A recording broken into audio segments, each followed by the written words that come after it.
আইছে আমি নিজে ঠিক মতো ঘুমাইতে পারি না, আবার ওরে নাকি ঘুমানোর জায়গা দিব।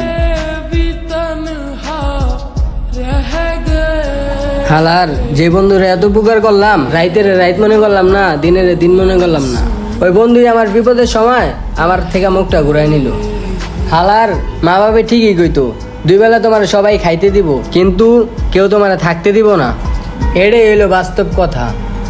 সারাদিন তো কিছু খাই নাই, সন্ধ্যা হয়ে যেতেছে। যাই দেখি কোনো জায়গায় থাকা খাওয়ার ব্যবস্থা করতে পারি কিনা।